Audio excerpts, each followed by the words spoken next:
Meus irmãos, muito boa noite. Quero saudá-los em nome do Senhor Jesus e dizer da minha alegria, a minha satisfação em estar com vocês aqui para essa quinta conferência. Me sinto muito honrado pelo convite, desafiado pela responsabilidade e na expectativa de que Deus haverá de, na sua graça, nos abençoar durante esse tempo que estaremos juntos para crescermos no seu conhecimento, também no conhecimento da sua palavra e aprendermos como devemos honrá-lo e servi-lo aqui nesse mundo. O tema sobre o qual estarei falando é o culto a Deus. E deixe-me fazer duas observações já iniciais com relação a esse tema. O primeiro é que, embora essa conferência ela seja uma conferência teológica, a questão do culto se enquadra perfeitamente, porque é no culto que desemboca aquilo que a igreja acredita. A teologia, ela se expressa através da maneira como aquela igreja, aquela comunidade, aquele indivíduo honra a Deus e serve a Deus publicamente. Então, há uma relação estreita entre teologia, doutrina e culto. É no culto que nós conhecemos o que é que a igreja pensa, qual o conceito que ela tem de Deus, qual a atitude que ela tem para com Deus, como é que ela encara as coisas de Deus, como é que ela interpreta a Bíblia, qual o lugar da Bíblia na vida da comunidade. É no culto que desaguam todas estas convicções e tudo aquilo que a igreja é, acredita, pensa e pratica. Então, de fato, o culto não é uma parte da vida cristã, mas eu diria, pensando em termos da nossa presença no mundo, é a expressão maior e mais clara daquilo que nós cremos e professamos. O culto é importante. Não é à toa que no Antigo Testamento Deus cercou o seu culto com tantas regras, com tantas orientações e tantos princípios. E nós vemos, em certa medida, essa mesma preocupação da parte dos apóstolos e antes deles do Senhor Jesus no período do Novo Testamento. Então, essa era a minha primeira observação, a importância do culto.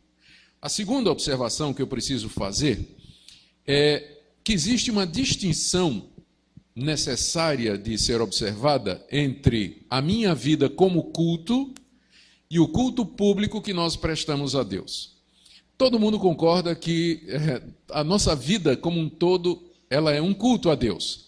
Eu tenho certeza que você já ouviu o pastor dizer no final do culto do domingo à noite: olha, nós estamos terminando o culto aqui, mas o culto continua. Vocês vão para casa, mas a sua vida é um culto. Segunda-feira você vai estar servindo a Deus, adorando a Deus. Não é verdade? Eu tenho para mim que todo mundo está familiarizado com isso. Mas existe uma diferença entre a minha vida como culto a Deus, em que eu faço tudo para a glória de Deus, e aquele momento em que a igreja está reunida em culto público de adoração a Deus. Por que essa diferença é importante? É importante porque tem coisas que cabem num que não cabe no outro. Por exemplo, eu posso plantar bananeira para a glória de Deus, mas plantar bananeira não cabe no culto público. Todavia, na minha vida, eu posso plantar bananeira para a glória de Deus. Não tem dificuldade nenhuma. No culto, um dos elementos de culto é a celebração da ceia. Eu não celebro a ceia sozinho em casa. Então, tem coisas que cabem num que não cabe no outro. E nós precisamos fazer essa distinção. Uma coisa é a sua vida como culto a Deus, onde muita coisa cabe, e outra é o culto público para o qual Deus nos convoca e que ele regulamenta, orienta e para o qual ele tem uma série de princípios. Eu digo isso porque é muito comum hoje em dia as pessoas dizerem assim: mas se eu faço isso para a glória de Deus, por que não cabe no culto? Não é? Se eu faço para a glória de Deus, meu alvo é adorar a Deus, se eu posso fazer isso na minha vida, por que eu não posso fazer junto com os meus irmãos em culto público? A resposta é que existe uma diferença bíblica entre essas duas coisas. O culto a Deus é composto de determinados elementos, determinados pela própria palavra. E alguns desses elementos não cabem no culto, na minha vida como culto, e nem tudo que eu faço lá cabe aqui. Então, eu queria já deixar isso claro e dizer que muito do que eu vou falar aqui tem a ver com culto público. Estou tratando da reunião do povo de Deus, quando congregado, busca Deus em oração, pregação da palavra, cânticos, louvores, adoração, enfim, todos aqueles elementos que a Bíblia nos apresenta como sendo parte daquele culto que Deus se agrada. Para falar sobre esse assunto, eu estarei tomando o livro do profeta Malaquias. Eu queria pedir que você o abrisse aí. Nós iremos, esse é o nosso plano, cobrir todos os 4 capítulos do livro. Esse é o plano, não sei se vai dar certo, se o tempo vai dar, mas o alvo é chegar até o capítulo 4 de Malaquias. Se a gente conseguir chegar até o final do 3º, já teremos feito um grande avanço. Meu objetivo, então, é fazer uma exposição desse livro, já que o tema central desse livro é exatamente o culto a Deus. E aqui eu já preciso fazer uma terceira observação. Por que é que eu vou falar sobre culto a partir de um livro do Antigo Testamento, quando nós estamos vivendo na época do Novo Testamento? A resposta é que, na compreensão teológica da Reforma Protestante, Deus só tem um povo, uma aliança e um culto. Há um só mediador e um só caminho de salvação. Deus é o mesmo, o caminho da salvação sempre foi o mesmo, o nosso Deus é o mesmo e o seu povo sempre foi o mesmo. Só que antes de Cristo, a salvação foi administrada debaixo de tipos, de figuras e de um culto mais formal e ritual que nós entendemos como sendo o período do Antigo Testamento. Depois da vinda do Senhor Jesus, a nação de Israel não é mais o povo único e peculiar de Deus, onde está o seu povo, mas Deus tem um povo entre todas as nações. Todavia, é o mesmo povo, a mesma aliança, o culto a Deus permanece com os mesmos elementos, aqueles da antiga aliança que foram consumados como os sacrifícios, todavia são representados simbolicamente na ceia, onde nós celebramos a morte do Senhor Jesus. A circuncisão vira batismo, sábado vira domingo, Páscoa vira ceia, mas são os mesmos elementos. É o mesmo culto a Deus, é o mesmo Senhor, a quem nós devemos buscar e adorar. É por isso que o Antigo Testamento pode ser lido pelos cristãos com muito proveito também nessa questão de culto, onde nós aprendemos que muitas das figuras e tipos e símbolos se completaram na pessoa e na obra do nosso amado Salvador. Muito bem, vamos então começar. Deixe-me dizer alguma coisa a respeito do livro de Malaquias, para que quando nós começarmos a leitura, possamos lê-lo com inteligência. O livro de Malaquias foi escrito cerca de 100 anos depois que o povo de Israel voltou do cativeiro babilônico, ou seja, cerca de 400 anos antes de Cristo. Vocês conhecem bem a história. Israel foi levado para o cativeiro por causa dos seus pecados, porque havia deturpado e corrompido o culto a Deus, havia adorado outros deuses, havia se prostrado diante de imagens de escultura. Finalmente a paciência de Deus com o povo se esgotou e Deus os castigou, como havia ameaçado, com o desterro. Depois de 70 anos no cativeiro, o povo volta da Babilônia, não todo o povo, uma parte do povo, volta para a terra prometida. E ali eles tentam recomeçar a vida, tentam reconstruir o templo, reconstruir a sociedade hebraica, tentam reconstruir comércio, restaurar as suas cidades, construir suas casas outra vez, as plantações. Mas logo o povo começa a desanimar, porque aparentemente as promessas que foram feitas por profetas como Isaías, Ezequiel e Jeremias, de que haveria uma grande restauração da nação de Israel, aquelas promessas parecem não estar se cumprindo, ou então cumprindo-se apenas em parte. Por exemplo, não foi o povo que voltou, não foi o povo todo que voltou do cativeiro. Apenas uma parte da nação de Israel voltou. Uma parte ficou na Babilônia e lá fez uma grande comunidade de judeus na Mesopotâmia. Uma outra parte tinha ficado no Egito, onde mais tarde eles vão fazer parte da cultura de Alexandria, onde vai ser traduzido a Bíblia do hebraico para o grego. Uma porção apenas volta para a terra prometida. Também eles estavam desanimados pelo conflito que eles ainda mantinham com os povos em redor, porque eles estavam esperando a restauração do reino de Israel, lendo os antigos profetas. Mas agora o que é que estava acontecendo? Eles estavam na terra, estavam debaixo do domínio dos persas, não tinham liberdade política e econômica, pagavam pesados impostos, e havia ainda povos ao redor que eram hostis à reconstrução da nação de Israel. O templo havia sido reconstruído, mas era um templo muito menor comparado com o templo de Salomão. A glória do segundo templo era inferior à glória de Salomão, quando Ezequiel tinha falado de um templo grandioso, inclusive dando as medidas no seu livro de como esse templo seria gigantesco. O sacerdócio continuava, mas os sacerdotes eram poucos, eram corruptos e estavam fazendo o seu trabalho de maneira desleixada diante de Deus. Aquela chamada nova era profetizada por Isaías, a nova Jerusalém, não parecia ter chegado. E o tempo era novamente de espera pelos tempos messiânicos. O povo estava desanimado, o fervor religioso, a consagração, a dedicação a Deus, a participação no culto começava a declinar, o povo estava se dispersando para cada um cuidar de seus interesses. Os sacerdotes que eram responsáveis pelo culto estavam secularizados, vazios, muitos eram indignos, imorais e descuidados. O culto a Deus tinha virado um formalismo vazio. O povo estava dando prioridade a seus próprios assuntos e dando a Deus o que sobrava, embora permanecesse ainda um remanescente fiel. É nesse contexto que Deus manda, primeiro, o profeta Ageu. Ageu se levanta contra isso, Ageu reclama do povo, Ageu denuncia os pecados do povo sem resultado. Depois vem o profeta Zacarias.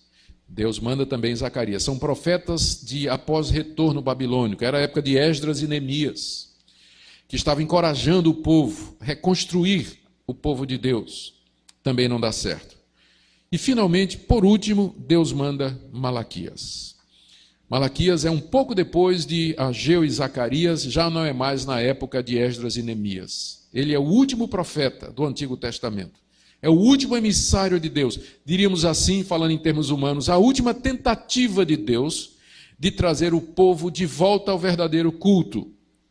Chamar o povo ao arrependimento. E não somente o povo, chamar o povo e os sacerdotes a que prestassem a Deus o culto do qual ele era digno. Toda essa dificuldade em se ter um culto que fosse digno de Deus, demonstrava que era preciso uma mudança no sacerdócio, uma mudança no culto.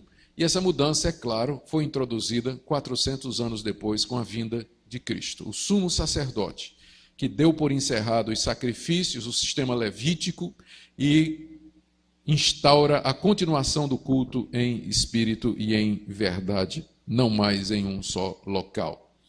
A mensagem de Malaquias, portanto, é essa. O povo e o sacerdote deveriam se arrepender e deveriam cultuar a Deus da maneira correta.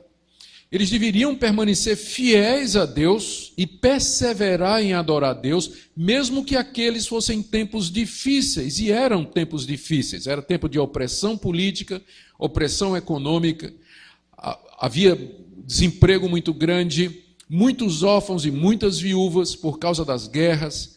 Era uma situação de incerteza e, geralmente, quando isso acontece, as pessoas tendem a abandonar a Deus e o serviço religioso. A palavra de Malaquias é: vale a pena cultuar a Deus, mesmo em tempos difíceis. E devemos fazê-lo da maneira correta, porque um dia Deus vai mandar o Messias esperado e a restauração de todas as coisas haverá de acontecer. Muito bem. A mensagem de Malaquias, ela pode ser dividida, então, esse é o tema central. Mas ele pode ser dividido, esse tema, exposto em 8 partes.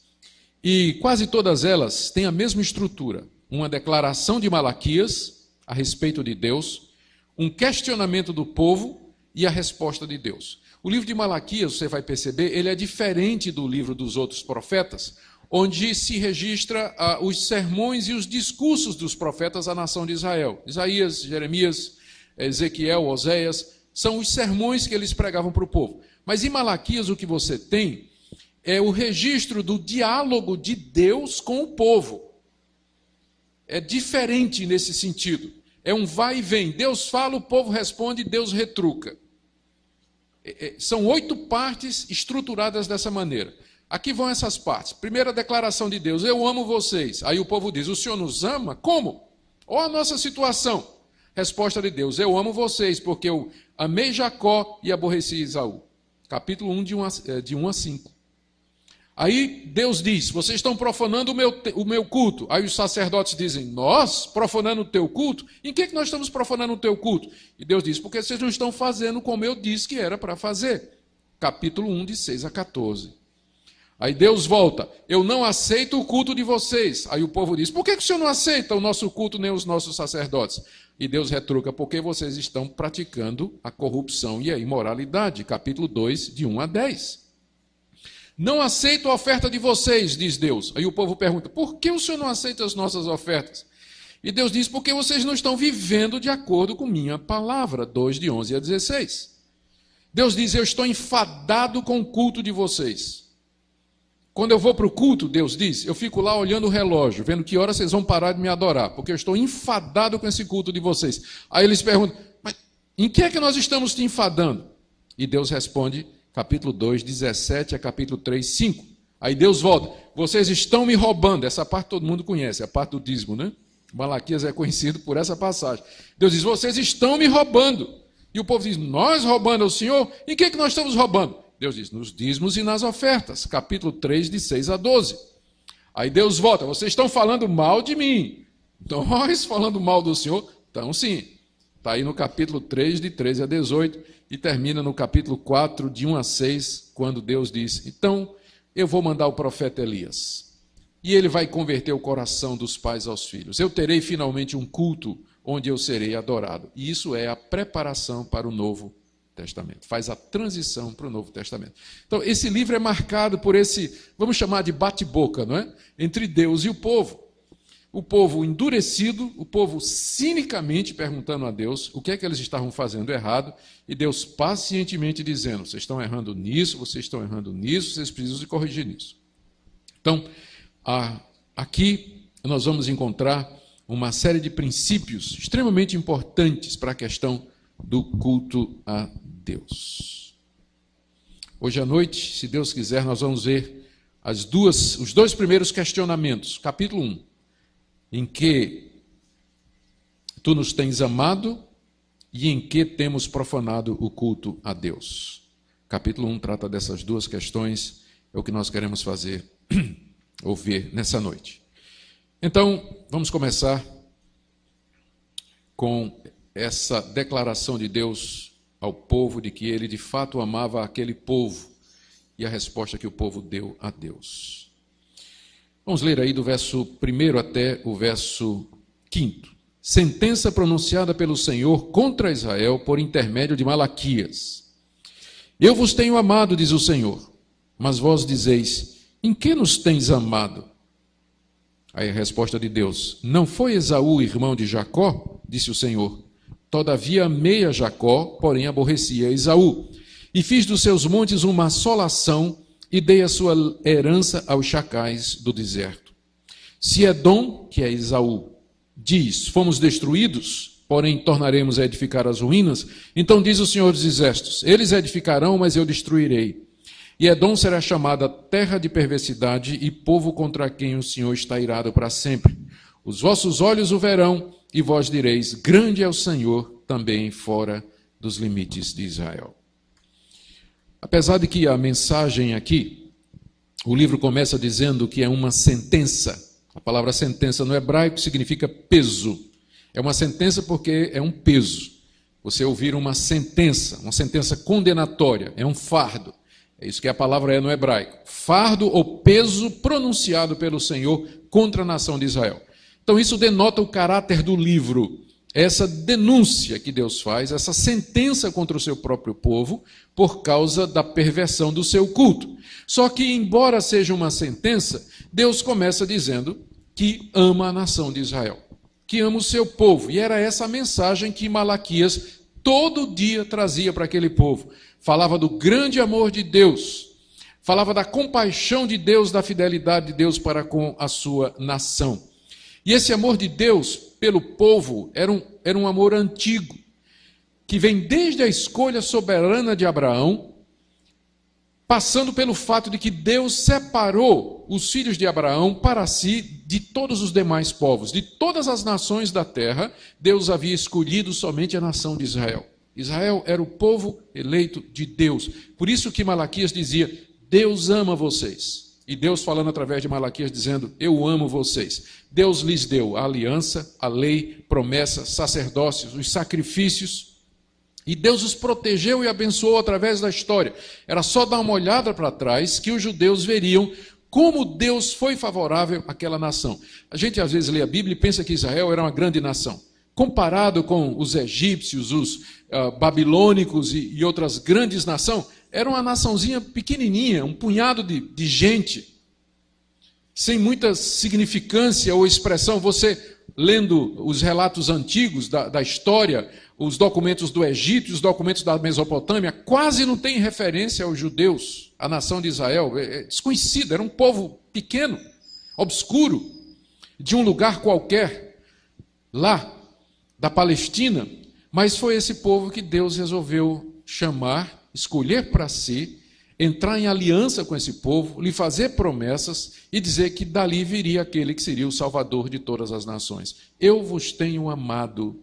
É isso que Deus estava dizendo para aquele povo através de Malaquias. E era essa a mensagem que o povo precisava ouvir. Por quê? Porque o povo estava oprimido, passando por problema financeiro, havia dificuldades, problemas políticos, incerteza quanto ao futuro por causa da ameaça das nações vizinhas, e eles precisavam ouvir do grande amor de Deus, o Deus que era poderoso para interferir na sua vida, abençoá-los e guiá-los. O alvo de Deus, ao dizer, eu tenho amado vocês, era despertar o povo para adorá-lo em meio à desesperança. Porque é isso que de fato nos comove o coração. É a consciência do amor fiel de Deus para conosco, mesmo quando nós estamos passando por dificuldades, problemas, contrariedades e do sofrimento que marca a nossa vida. Só que toda vez que Deus dizia, eu tenho amado vocês desde a antiguidade, continuo amando, o povo perguntava cinicamente, em que nos tem amado? Verso 2, eu vos tenho amado, diz o Senhor. Mas vós dizeis, em que nos tens amado? A pergunta era mais ou menos essa. Que amor é esse? A nossa situação financeira está cada vez pior.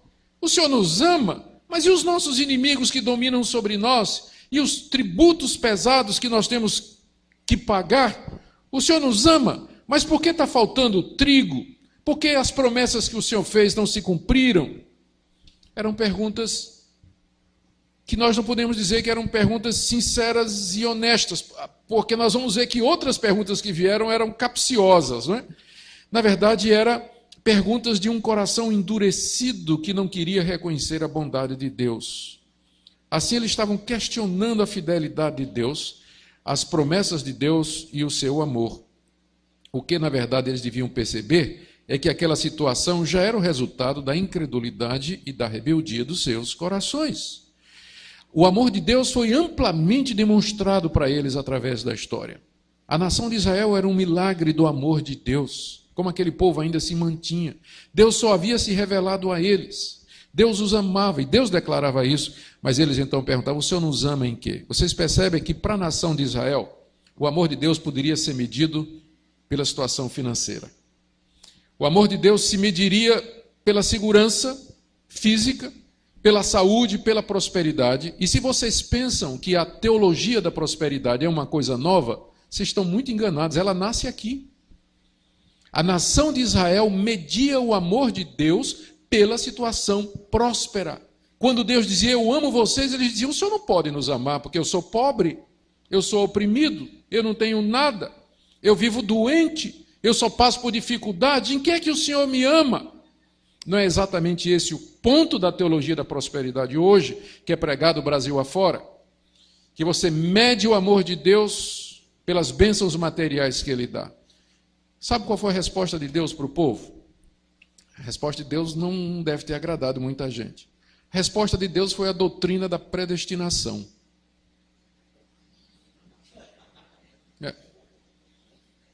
Eu amei vocês, porque eu amei Jacó e aborreci Esaú. Essa foi a resposta de Deus, a sua escolha soberana. A prova do amor de Deus foi a sua escolha soberana, como ele diz aqui no final do verso 2. Não foi Esaú, irmão de Jacó? Disse o Senhor. Aqui, o Senhor se refere àquele episódio conhecido na vida de Abraão, e na vida de Isaac, aliás, em que Rebeca estava grávida e tinha gêmeos na sua barriga. E os gêmeos estavam brigando. E ela foi consultar o Senhor. E Deus disse: há 2 nações em teu ventre, 2 povos sairão de ti. Mas um maior vai servir o menor. O maior era Esaú, que foi o que saiu primeiro, o primogênito. E o menor era Jacó, que saiu agarrado no calcanhar dele. Daí o nome Jacó, suplantador. E aqui Deus está dizendo que a escolha da linhagem santa por Jacó era a prova de onde veio a nação de Israel, era a prova do amor de Deus. Ele poderia ter escolhido Esaú, que era o primogênito, era mais forte. Nós lemos a história de Esaú. Mas Deus foi escolher exatamente o menor e o mais fraco. E os dois não tinham ainda, Paulo vai comentar isso em Romanos 9, cometido nem o bem e nem o mal, e Deus soberanamente, porque quis, não foi por cima do mérito de nenhum dos dois, Deus escolheu Jacó, de onde a nação de Israel veio. Esaú foi rejeitado por Deus nesse sentido, os edomitas se tornaram uma grande nação, foram inimigos de Israel, e não demorou muito tempo, eles foram dispersos perderam seu lugar, um monte de Edom. Os inimigos vieram e dispersaram, e na época em que Malaquias profetiza, os edomitas já não existiam como povo. Que é a prova de que eu amo vocês, diz Deus. Eu elegi soberanamente Jacó e rejeitei Esaú. Odiei Esaú. Não quis Esaú, mas eu quis o pai da nação de vocês. Essa é a prova que eu dou a vocês de que eu amo a minha escolha soberana. Eu sei que tem gente que quando lê na Bíblia a doutrina da soberania de Deus, fica perguntando, em que isso pode me consolar, não é? Uma doutrina injusta, não é? Só que na Bíblia, a soberania de Deus em escolher quem Ele quer, nunca é apresentada como sendo algo injusto da parte de Deus, mas sempre como uma prova do seu amor e da sua misericórdia. Ele não tinha que escolher absolutamente ninguém. Ele não tinha que fazer o bem a ninguém, somos todos pecadores, merecedores da sua ira, da sua condenação. A resposta que ele dá a um povo que pergunta, em que é que o Senhor nos amou? Não é essa, eu te dei casa, comida, roupa, emprego. Não, a resposta é, eu te elegi, eu te escolhi. Essa é a resposta de Deus. É a maior prova que Deus pode dar de que nos ama, que Ele nos chama para si pelo Evangelho, nos recebe, perdoa os nossos pecados, nos justifica com a justiça de Cristo, nos faz seus filhos, nos dá o Espírito Santo e nos faz gloriosas promessas de vida eterna. Essa é a maior demonstração do amor de Deus, que no Novo Testamento é traduzida da seguinte prova, que Deus prova da seguinte maneira, que Deus prova o seu amor para conosco pelo fato de ter Cristo morrido por nós, sendo nós ainda pecadores. Você vai encontrar a prova do amor de Deus não nas bênçãos materiais, mas exatamente nisso aqui, no fato de que Ele nos ama, Ele nos chama, Ele nos escolhe, nos justifica na mediação de Jesus Cristo, que morreu por nós e derramou seu sangue precioso, para nos dar aquilo que é mais precioso e valioso do que qualquer bem material, que é a comunhão com Deus, conhecer ao Pai e seu Filho Jesus Cristo e gozá-lo para sempre aqui e na eternidade. Essa foi a resposta de Deus.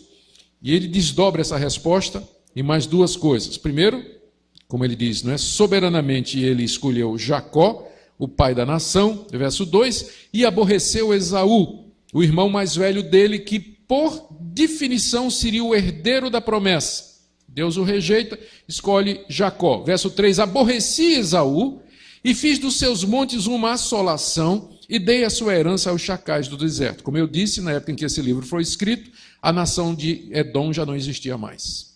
Já estava dispersa, havia se perdido, foi dizimada, perdeu o seu local, que era o monte de Edom.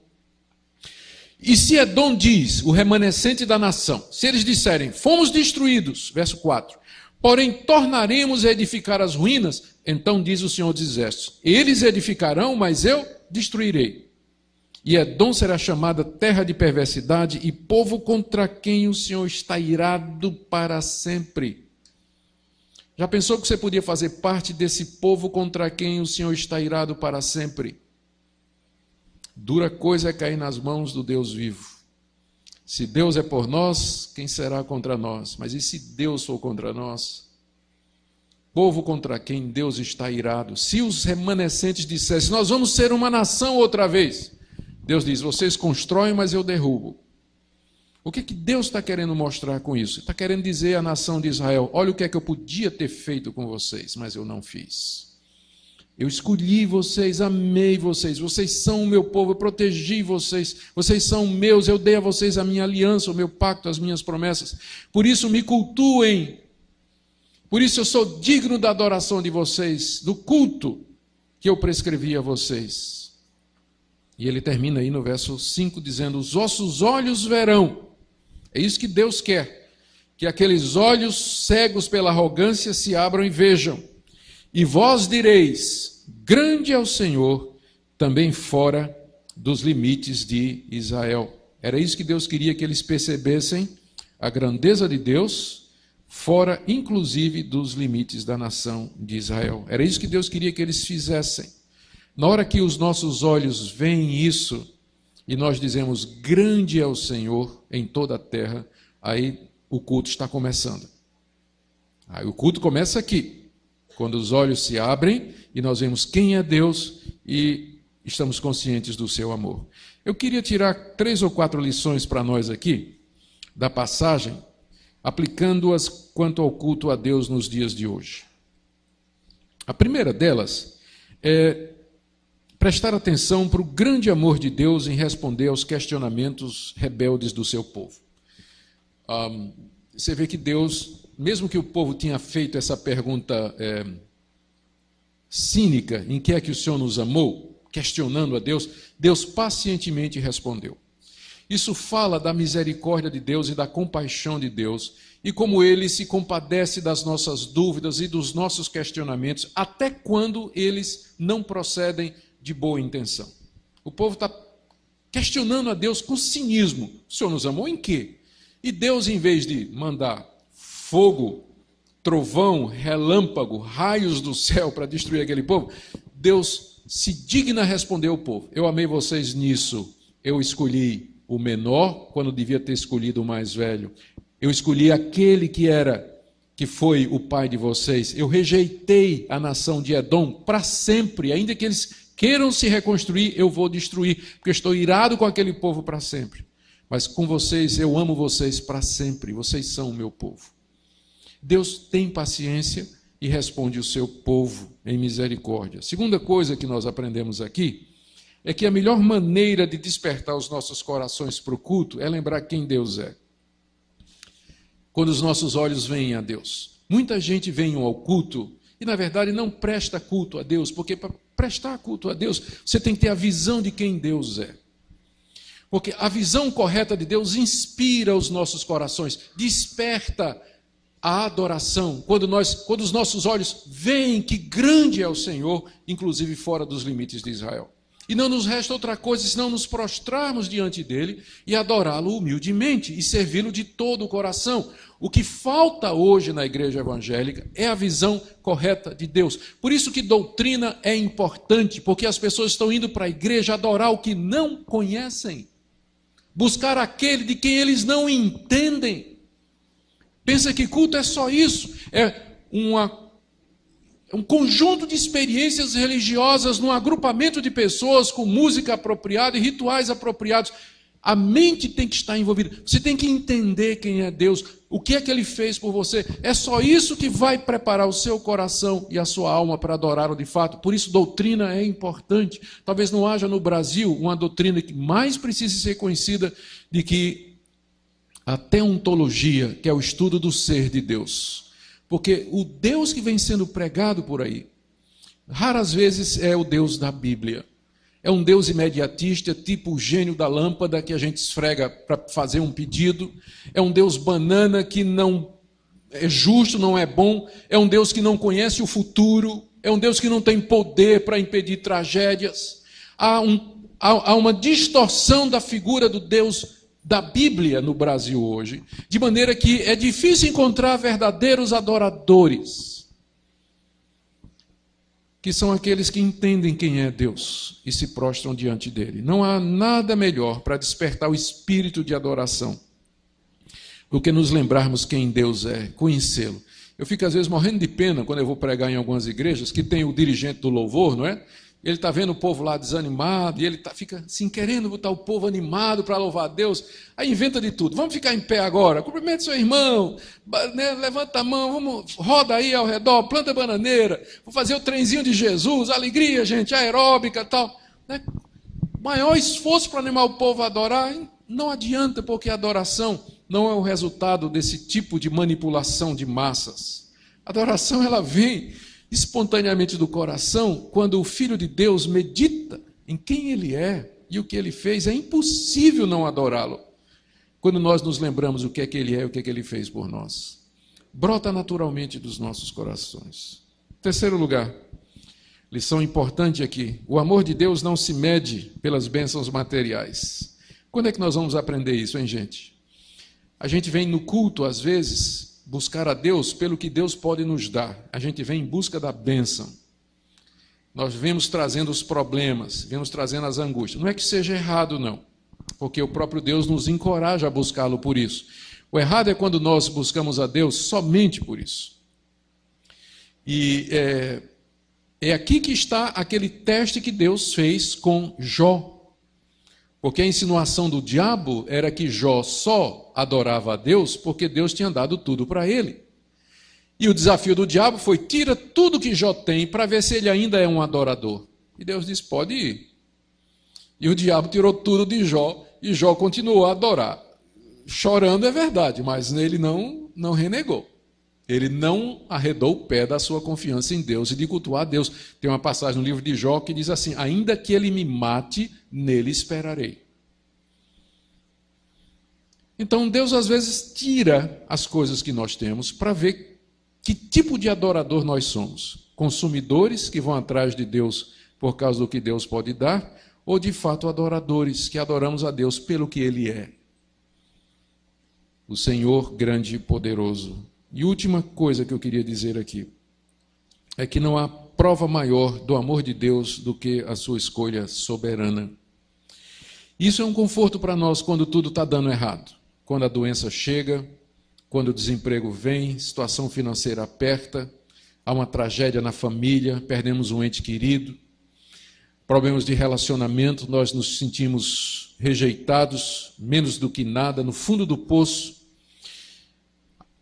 Se você, no meio disso tudo, consegue fazer a diferença e entender que estas coisas não querem dizer que Deus não te ama, então essa doutrina do amor de Deus, o amor soberano de Deus vai fazer a diferença. É o que vai lhe segurar.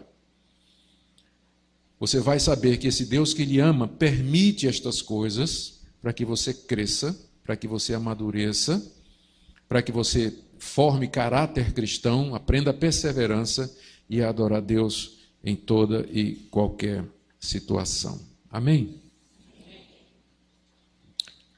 Vamos para a segunda pergunta. Deixa eu ver meu tempo aqui.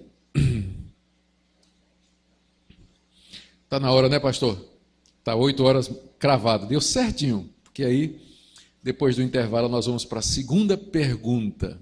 Em que é que nós estamos desprezando o culto? Eu queria orar com vocês para encerrar essa parte. E então passar a palavra ao pastor Cleiton. Vamos ficar em pé nesse instante.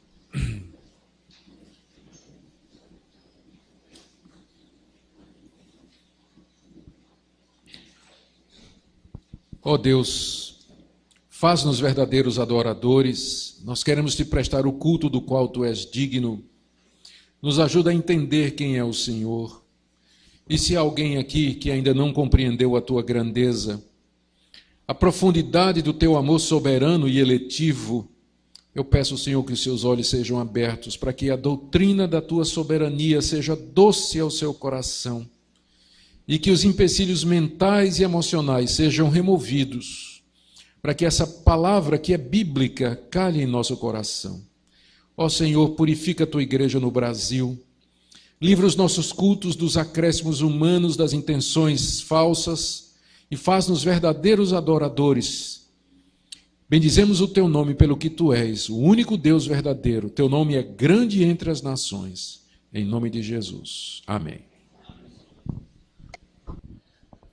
Muito bem, meus irmãos, vamos retornar para a segunda parte da jornada de hoje à noite. Malaquias, capítulo 1, dessa feita, do verso 6 em diante. Deixem suas Bíblias abertas, que nós iremos fazendo a leitura à medida que a exposição prossegue.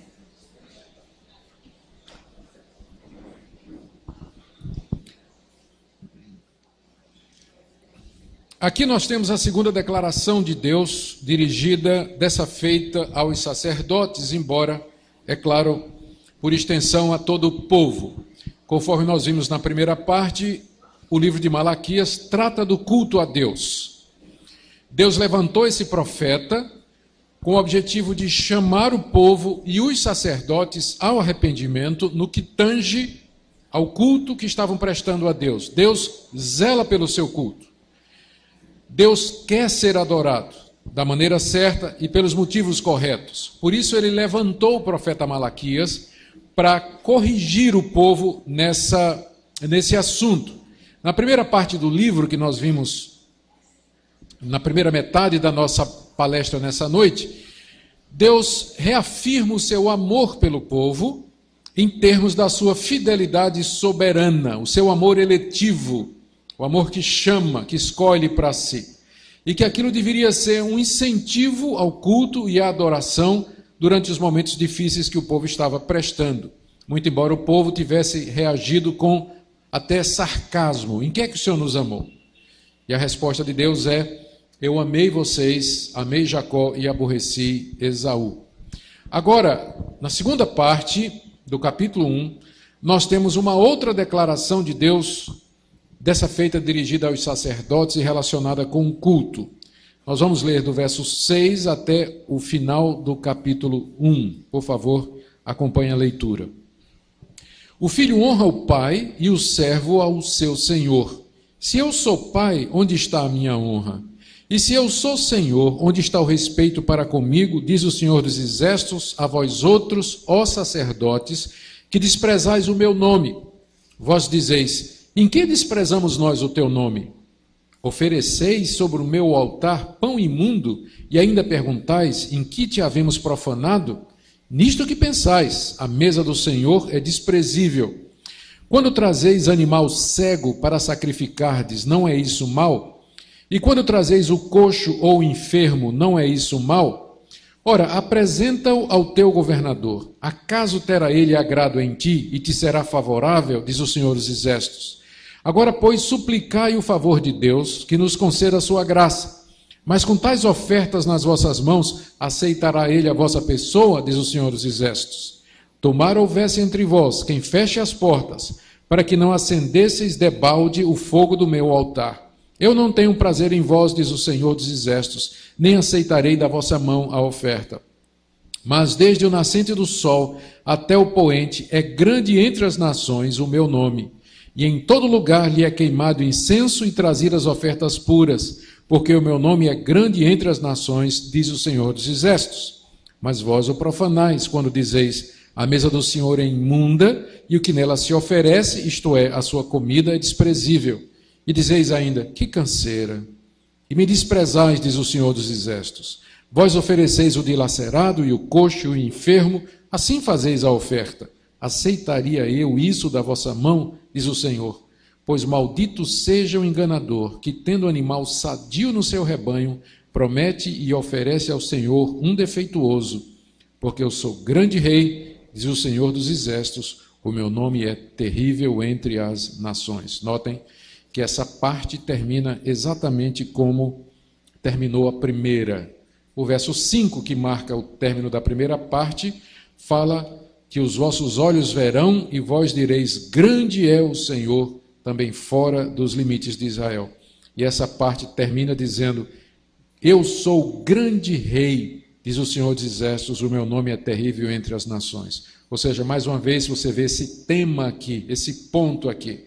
Deus reafirmando o que Ele é ao seu povo, para que seu povo o adore da maneira correta. Muito bem, aqui nessa parte são os sacerdotes que estão na mira do profeta Malaquias. Deus, através do profeta, se queixa de que eles não estão cultuando ou fazendo o seu serviço direito. Nós temos que lembrar aqui que os sacerdotes eram os responsáveis pelo culto a Deus no Antigo Testamento. O culto a Deus no Antigo Testamento, ao contrário de que muita gente pensa, era praticamente sacrifício. Era matar animais o dia todo.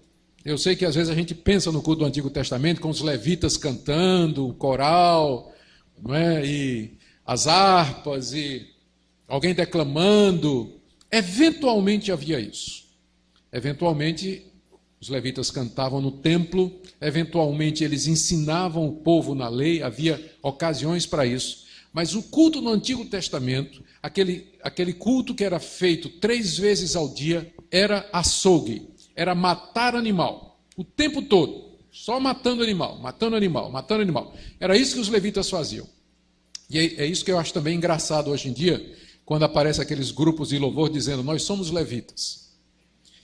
Eu geralmente digo assim, se você quer ser levita, você vai ter que cuidar do templo, vai ter que limpar o chão, fechar as portas, cuidar da arrumação, limpar os banheiros, né, receber os visitantes, porque é isso que os levitas faziam. Hoje em dia o pessoal toca violão um pouquinho, tem uma voz entoada, eu sou levita. Né? Tem um ministério de levita. Não tem isso no Novo Testamento. Né? O papel do levita no templo era matar bicho.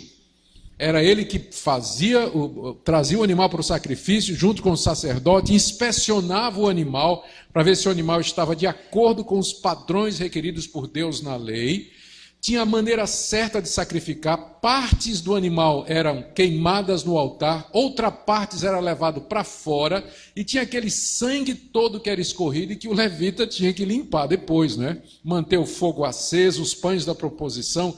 Era um trabalho violento, aquele dos levitas daquela época. Eles, juntamente com os sacerdotes, eram responsáveis para que o culto a Deus corresse de acordo com as prescrições que Moisés havia feito. Na época do profeta Malaquias, esses sacerdotes e levitas haviam se desviado de suas funções. Há 2 coisas que Deus se queixa deles aqui. A primeira é a atitude deles para com o culto. Eles estavam fazendo aquilo de maneira enfadonha, estavam cansados, estavam desmotivados e faziam por fazer. E segundo, estavam fazendo da maneira errada. Estavam fazendo da maneira errada. E aqui nós aprendemos mais 2 coisas a respeito do culto. Primeira, que Deus quer ser cultuado da maneira como Ele determina. Nós não podemos inventar culto a Deus. Nós temos que adorá-lo de acordo com as suas prescrições e orientações. E segundo, que aqueles que ministram ao povo de Deus e que são responsáveis pelo culto, têm que fazê-lo pela razão correta. Tem que fazê-lo com motivação. É por isso que o pastorado é uma vocação. Pessoas chamadas por Deus para isso. Não pode virar meio de vida. Não pode virar mercenarismo. Mas pessoas com motivos nobres, elas devem ocupar esse cargo de conduzir o povo em culto a Deus, pelos motivos que nós vamos ver aqui em seguida. Muito bem. Vamos então ver o nosso texto. Esse é o peso do texto aqui. No verso 6 vem a declaração de Deus, que na verdade é uma crítica. O filho honra o pai e o servo ao seu senhor. Se eu sou pai, onde está a minha honra? E se eu sou senhor, onde está o respeito para comigo? Diz o Senhor dos Exércitos aos sacerdotes. Deus era o pai de Israel e Deus era o senhor de Israel. Como pai, ele merecia respeito. Eu sei que hoje as pessoas dizem assim: se Deus é meu pai, isso significa que eu tenho intimidade com ele e eu posso falar com Deus de qualquer jeito. Vocês não já ouviram isso? Deus é pai, então aquela intimidade, né? Papai e tudo mais. Só que toda vez que a Bíblia fala em Deus como pai, é sempre para pedir respeito dos filhos. Eu não estou dizendo que você não pode ter uma linguagem intimista com Deus, mas lembre que o seu pai é também o seu Senhor. E que ele é o Criador e o Senhor absoluto do universo. Então, nós precisamos de um misto de intimidade com respeito. Ou seja, uma intimidade respeitosa. É o que ele está cobrando aqui. Se eu sou pai, cadê o meu respeito? Se eu sou pai de vocês, por que vocês não me respeitam? Se eu sou o Senhor de vocês, por que vocês não me honram? E a resposta dos sacerdotes, na mesma linha da resposta do povo, porque tal a liderança, tal o povo, né? Eles perguntavam cinicamente, final do verso 6, em que nós desprezamos o teu nome? Em que nós estamos te desonrando, ó Deus? Em que nós estamos faltando com a honra? Será que eles não sabiam? É claro que sabiam o que estava acontecendo. Mas essa é a reação de corações endurecidos, de corações que não querem ouvir e se converter. Em que é que eu tenho errado? O que é que eu estou fazendo de errado? Mesmo que seja o próprio Deus que diga. E Deus pacientemente responde. A primeira coisa que ele diz aqui no verso 7 é que eles estão oferecendo culto de maneira errada e em seguida a atitude. Veja só, no verso 7, ofereceis sobre o meu altar pão imundo e ainda perguntais em que te havemos profanado? Uma das regras para o culto do Antigo Testamento é que diariamente tinha que haver pão fresquinho, chamados pães da proposição, que eram colocados no altar de Deus. Isso era para ser feito 3 vezes ao dia. Esse pão era para ser feito numa receita que Deus tinha dado a Moisés. De flor de farinha tinha que ter esses elementos e esses elementos. O pão imundo era aquele pão que o sacerdote estava fazendo e que não era de acordo com a receita. Deus chegava a esse detalhe. No meu culto, o pão tem que ser nessa receita aqui. Se não for nessa receita, é pão imundo. Graças a Deus pelo Novo Testamento, né? Mas no Antigo era assim. Deus mudou? Não, ele continua o mesmo. Ele quer ser adorado de acordo com o que ele diz. Nós não podemos inventar culto a Deus. Não podemos inventar elementos de culto. É isso que nós aprendemos aqui. Então, os sacerdotes estavam oferecendo o pão fora da medida que Deus havia estabelecido. E isso, agora vem o segundo pecado deles. O primeiro é oferecer a Deus um culto fora do padrão. O segundo era a motivação, final do verso 7. Vocês estão pensando, a mesa do Senhor é desprezível. No fundo do coração, aqueles sacerdotes estavam desprezando a mesa do Senhor. A mesa do Senhor era a mesa da proposição, onde os pães ficavam e que era o símbolo do próprio culto, juntamente com o altar. Então, imagina isso, o pastor dirigindo o culto a Deus e no fundo do seu coração, ele está desprezando aquilo. Ele está fazendo aquilo da boca para fora. Aquilo é um show, é um ato. O nome que nós damos para isso no Novo Testamento é ele é um hipócrita, porque no coração ele despreza tudo aquilo. Ele vê o povo cantando, ele despreza aquilo. O povo louvando a Deus, ele despreza aquilo. As orações, né? O pessoal está orando e ele lá fechando os olhos, como se estivesse orando, dizendo, quando é que isso vai acabar? Eu não aguento mais. É o pessoal para orar longo, né? Que oração comprida, que mulher chata, toda vez é ela que ora. No coração ele despreza, sacerdotes que desprezam o culto. E Deus conhece o coração. E por isso, então, aqui ele repreende os sacerdotes e não quer aceitar o culto. E o povo perguntando, e o sacerdote perguntando, em que é que nós estamos profanando o teu nome? Em que é que está faltando o respeito? 2 coisas. Primeiro, a atitude de vocês estão me desprezando no coração. E segundo, vocês estão me oferecendo um culto fora do padrão. E agora veja os argumentos de Deus. São aqui 4 argumentos. Ele está argumentando com o povo. Veja a paciência de Deus. O primeiro, Deus faz uma comparação. Ele diz assim: pega o animal que você está trazendo para me oferecer em sacrifício e leva para o governador para ver se ele aceita. Verso 8: quando trazeis animal cego, não é isso mal? Quando trazeis o coxo ou enfermo, não é isso mal? Apresente ao governador, acaso terá ele agrado em ti? A lei de Moisés mandava que o israelita trouxesse o melhor do rebanho.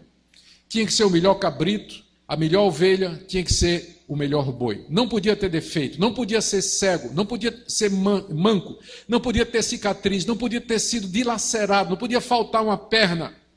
O que é que estava acontecendo? Exatamente porque o povo estava desanimado, o povo trazia para o culto a Deus o que sobrava. Ele não trazia o melhor. Ele trazia o manquinho, o ceguinho, o bezerrinho que foi atacado pelo leão, escapou com 3 pernas. Então, ele trazia para lá. E qual era o papel do sacerdote? Era examinar e dizer: isso aqui não serve. Isso aqui não serve para o culto a Deus. Mas o que é que o sacerdote fazia? Pode trazer, Deus não está ligando para isso, no coração eu desprezo isso mesmo. Traz de qualquer jeito, o que vale é a boa intenção. Não, no culto a Deus não é a boa intenção que vale. Tem pessoas que estão bem intencionadas, mas cultuando a Deus da maneira errada, como é o caso aqui. Deus não queria nem o cego, nem o aleijado e nem o coxo. Senhor, mas é só o que tem, o ceguinho, é só o que eu tenho. Ofereça ao governador, pega esse ceguinho que você está trazendo aqui, esse bezerro cego, e leva para o governador de presente. Vê se o governador aceita. Quando a gente dá um presente para uma pessoa, não é? O que a gente faz? A gente tira, a primeira coisa, tira o preço, né? Tira o preço. Se for uma camisa, vê se a camisa está bem passada, se ela está limpinha. Porque de repente você dá um presente para alguém, uma camisa, e ela vai rasgada, o que a pessoa vai pensar? Que você foi descuidado, né? Que você deu presente por dar, que realmente não foi uma coisa bem escolhida, não foi feito com carinho, com esmero. E a pessoa, pelo presente, vai tirar a importância que ela dá a você. Não é isso? Uma coisa mal embrulhada, mal amanhada. Então, pelo presente, a pessoa vai ver qual a importância e o valor que você dá para ela. E é isso que Deus está dizendo. Pega essas ofertas que vocês estão me trazendo e leva para o governador. E vê se ele vai aceitar. É um desafio que Deus faz para nós.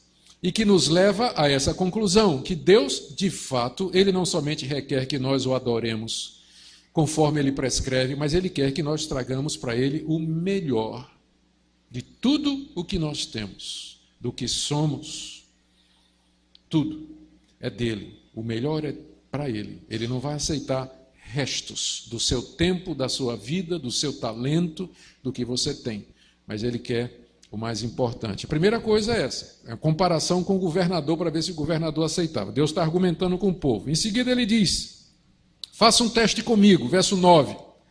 Agora, pois, suplicai o favor de Deus que nos conceda a sua graça. Mas com tais ofertas nas vossas mãos, aceitará Ele a vossa pessoa, diz o Senhor dos Exércitos. É como se Deus dissesse: tá bom, é esse tipo de oferta que vocês estão trazendo? Traga e peça o meu favor. E veja se eu respondo. Vá, peça meu favor. Dê para mim o que sobra da sua vida, os restos. Né? Trate o meu culto com indiferença e com desprezo. E chegue aqui no culto e ore a mim e peça a mim o que você precisa. E veja se eu vou responder. Deus está desafiando o povo, né? Às vezes a gente pensa, né, que Deus não está respondendo por algum motivo. Já pensou que o motivo pode ser o culto? A sua atitude com relação ao culto, a sua consagração a Deus, o que é que você é para Ele, ou dá para Ele, como você o vê, como você o enxerga, o valor que você dá a Deus. Porque esse é o desafio que Ele está fazendo aqui com o povo. Traga essas ofertas e peça o meu favor. Veja se eu respondo. Então, às vezes, a falta de resposta de orações da parte de Deus pode ser um indicativo de que Ele não está se agradando com o culto que a igreja está prestando, que você está dando a Ele, a sua atitude para com Ele. Terceiro ponto, Deus diz: era melhor não ter culto. Verso 10. Tomar houvesse entre vós, está falando dos sacerdotes, quem feche as portas do templo, para que não acendesseis debalde em vão o fogo do meu altar. Eu não tenho prazer em vós, diz o Senhor dos Exércitos, nem aceitarei da vossa mão a oferta. Veja o que é que Deus está dizendo aqui. E disse assim: eu não vou aceitar a oferta de vocês. Sabe o que é que eu prefiro? Eu prefiro que tenha um sacerdote que apague o fogo e feche a porta. Acabou culto. Prefiro que não tenha. Se não for como eu disse, eu prefiro que não tenha. É o que ele está dizendo aqui. Tomara tivesse um sacerdote de peito, né? Disse assim: gente, vamos parar. Deus não está recebendo mesmo. Vamos embora. Vamos fechar. Apaga a luz aí. Apaga aí. O último que sair, apaga a luz e fecha a porta. Pronto. Deus prefere que não faça. A não fazer, a fazer de qualquer jeito e com acréscimos humanos, desinteressado. Não é interessante? Oxalá, quem dera, tivesse entre vocês um que fechasse a porta, para que o fogo do meu altar não queimasse em vão. O fogo do altar tinha que ser alimentado constantemente, não podia ser apagado. Era o símbolo da sarça que ardia, do amor consumidor de Deus, da sua santidade. Era ali que os animais eram queimados, era ali que o incenso era queimado. O fogo estava aceso em vão porque as ofertas que eram trazidas não eram trazidas pelo motivo correto e eram trazidas fora do padrão de Deus. Por isso aquele fogo queimava em vão. E Deus disse: é melhor apagar o fogo do altar e o último que sair fecha a porta. Ah, pastor, era muito duro no Antigo Testamento. Ué, e o que é que Jesus disse? Se você trouxer ao altar a sua oferta e aí você se lembrar que seu irmão tem alguma coisa contra ti, o que é que você tem que fazer? Pode parar. Volta, vai se reconciliar com o seu irmão, depois venha e traga a oferta. Às vezes a gente pensa que Deus está muito mais interessado em ter um grupão, né? Um agrupamento de pessoas reunidas no nome dele e tudo mais, do que com a verdade, a sinceridade, a honestidade e uma vida santa e reta. Nós estamos começando a ver que não, não é? Tem horas que Deus diz: pode fechar a porta, e o último que sair apague a luz. Porque eu não vou aceitar. Quarto argumento.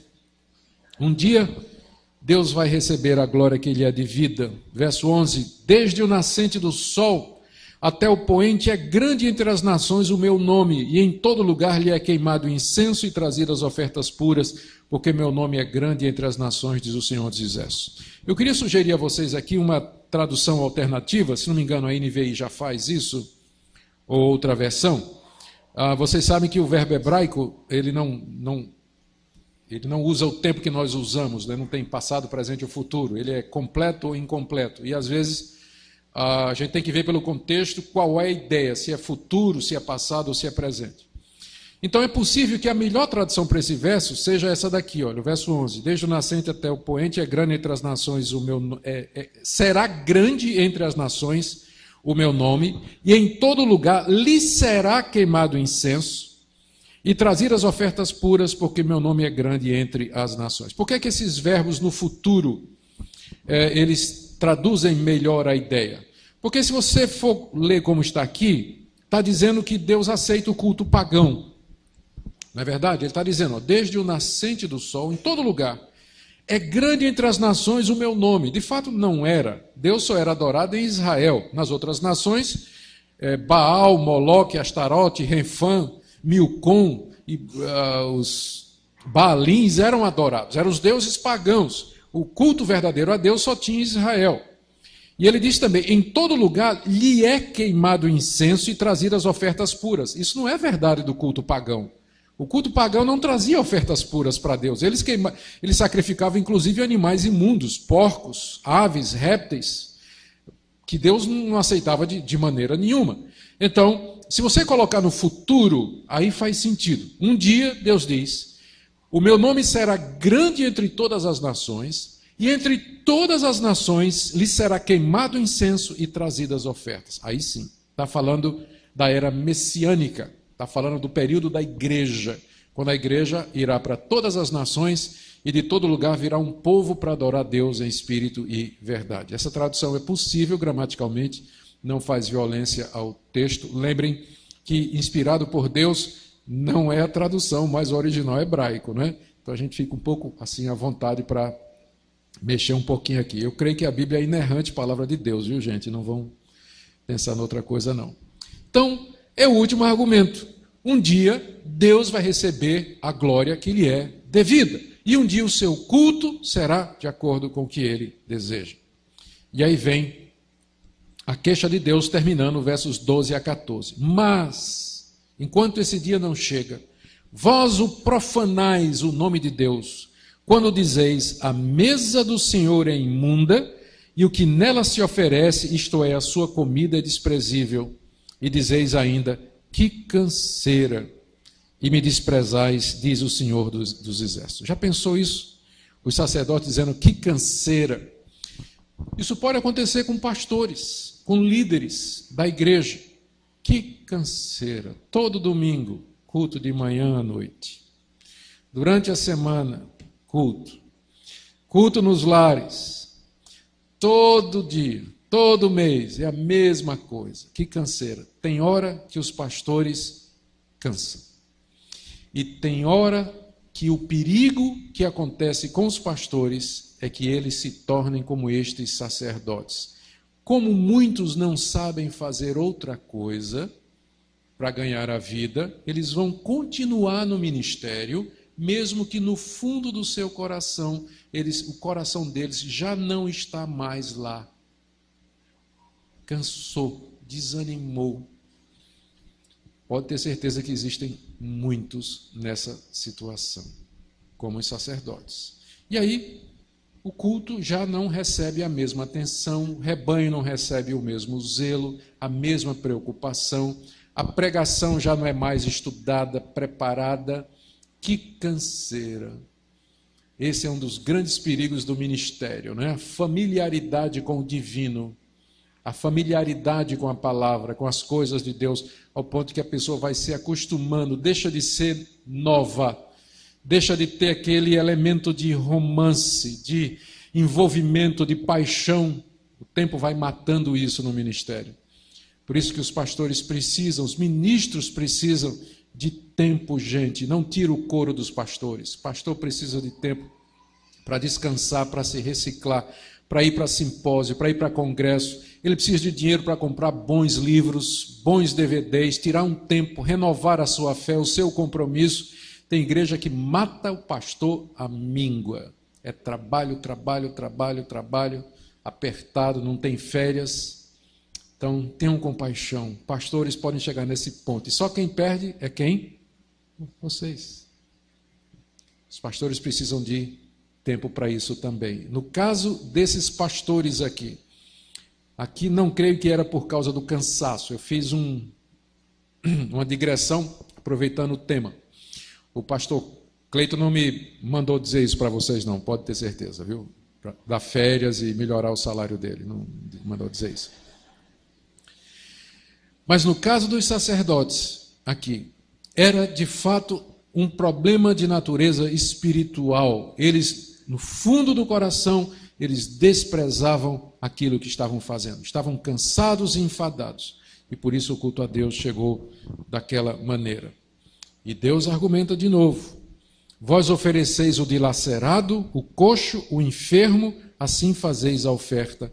Aceitarei eu isso da vossa mão, diz o Senhor, pois maldito seja o enganador, que tendo um animal sadio no seu rebanho, promete e oferece ao Senhor um defeituoso, porque eu sou grande rei, diz o Senhor dos Exércitos, o meu nome é terrível entre as nações. 8 vezes nessa passagem está dito, eu sou grande rei, diz o Senhor dos Exércitos. A expressão Senhor dos Exércitos, na verdade, aparece 8 vezes aqui nesse capítulo. Não é interessante? Um capítulo sobre culto. 8 vezes Deus se apresenta, eu sou o Senhor dos Exércitos. Esse título de Deus fala da sua majestade, do seu poder e da sua grandeza. O exército aqui é o exército dos céus, o sol, a lua, as estrelas, é o exército dos anjos, dos homens. Ele domina sobre tudo e sobre todos como supremo general, rei e soberano. Por isso que o culto a ele tem que ser feito de todo o coração, de toda a alma, com tudo que tenho, com o melhor que eu tenho. Por isso que ele não aceita nada menos do que isso. A visão que eu tenho de Deus é que vai determinar o tipo de culto que eu presto a ele. Se meu Deus é o Senhor dos Exércitos, então eu me achegarei a ele de maneira coerente a isso. Com respeito, adoração, temor e tremor, em submissão a ele, dando a ele o meu melhor. servindo a Ele de todo o coração e vivendo para a glória dEle. Eu quero terminar com algumas aplicações aqui nossas, para nós. O que é que isso tudo tem a ver conosco hoje? Porque, afinal, essa é a grande pergunta, né? Eu tirei aqui 3 ou 4 pontos. O que é que nós aprendemos sobre o culto a Deus? O primeiro, aquele que eu já falei, é que a chave para o espírito correto de culto é a consciência de quem Deus é. Era esse o problema dos sacerdotes e do povo, eles tinham uma visão pequena de Deus. Como é que Deus se revela aqui nesse capítulo? 8 vezes, Senhor dos Exércitos. 2 vezes ele diz, grande é o meu nome. 1 vez ele diz, meu nome é terrível. Por que Deus procura impressionar seu povo com esses adjetivos grandes? Exatamente porque é o conhecimento de Deus que provoca em nós a atitude de adoração. E eu volto ao ponto da mensagem anterior. Não há adoração verdadeira hoje, porque se conhece pouco quem é Deus. Deus tem sido apresentado no Brasil de uma maneira distorcida, como um Deus imediatista, solucionador de problemas, um Deus que é despachante das minhas dificuldades, que resolve as minhas questões, que existe para me fazer feliz, um Deus que não conhece o futuro, um Deus que é impotente para intervir, que não muda a história. Não é esse o Deus da Bíblia. Veja como ele se apresenta aqui. É o Deus soberano que elege, que escolhe, é o Deus que diz como ele quer ser adorado, é um Deus que tem domínio sobre todas as nações e que exige de nós o melhor daquilo que nós temos. É só quando nós vermos a Deus dessa forma que saberemos o que é de fato adorar. Senão nós viremos ao culto apenas para pedir, para buscar e receber a bênção. Isso é reduzir o cristianismo a uma fração muito pequena. O cristianismo é muito mais do que isso. Então essa é a primeira lição que nós tiramos aqui. Segunda, Deus não aceita um culto que não esteja de acordo com o que Ele é e com sua vontade revelada. Ele não aceita um culto indigno de sua pessoa, a ponto de que, terceiro lugar, é melhor não prestar culto do que fazê-lo de maneira desrespeitosa e irregular. E o último ponto, a grande responsabilidade daqueles que hoje são encarregados do culto a Deus. Que responsabilidade, não é isso? Às vezes os pastores simplesmente delegam o culto a alguém. Tem alguém que sabe tocar violão, é animado, e o pastor passa a responsabilidade do culto todinha para aquela pessoa. O culto é tão sério que eu acho que os pastores deveriam assumir, do começo ao fim, a responsabilidade. Eles podem eventualmente chamar alguém para ajudar, mas alguém que seja treinado, preparado, porque é muito importante. É muito importante o culto a Deus, conforme nós vemos aqui. Como é que está você nessa situação? Eu queria que você fizesse uma retrospectiva, olhasse a sua vida como cultuador, como adorador. O que é que traz você, de fato, ao culto, nos domingos ou outros dias da semana, quando o povo de Deus está reunido? É a visão de quem Deus é, a gratidão, o compromisso que Ele lhe amou, lhe chamou. Veja que não é errado você ter questionamentos. Veja como Deus foi paciente com o seu povo. O povo questionou e Deus respondeu, argumentou. Mas, em última análise, se o seu coração não está plenamente submisso a Deus, culto nenhum que você preste vai ser aceito por Ele.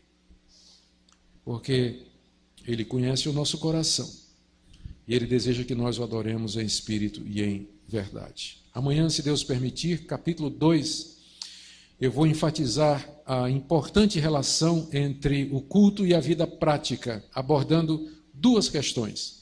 A questão do casamento misto e do divórcio, que é o que Malaquias trata no capítulo 2 em relação ao culto, para vocês não pensarem que eu estou inventando a roda. É Malaquias, tá? Que está fazendo isso. Trataremos disso amanhã, mercê de Deus. Eu queria orar com vocês e em seguida vamos passar para um período de perguntas e respostas. Ó Deus, faz-nos verdadeiros adoradores, queremos viver para a Tua glória. Ensina-nos, ó Senhor, a Te cultuar. Revela-te a nós, na Tua palavra, de tal maneira que o nosso coração se encha com Tua grandeza e não nos reste mais nenhuma atitude senão nos prostrar diante de Ti. Perdoa-nos, ó Deus, como igreja, quando nós não te temos oferecido um culto que é digno de ti. Olha para todo o aflito de coração que treme da tua palavra e convence-nos, ó Deus, do teu amor. Nos dá segurança e certeza plena do teu favor, para que nós te cultuemos com gratidão no coração. Eu oro pelos pastores, ó Deus, que por causa da familiaridade com o sagrado, estão desanimados, acostumados, perderam o romance, a paixão. Renova-nos, ó Deus, para que a cada culto seja um encontro verdadeiro contigo, onde nós de fato sintamos a tua presença, sejamos renovados, edificados, tendo consciência de estarmos na presença do Deus vivo. Ouve a nossa oração em nome de Jesus. Amém.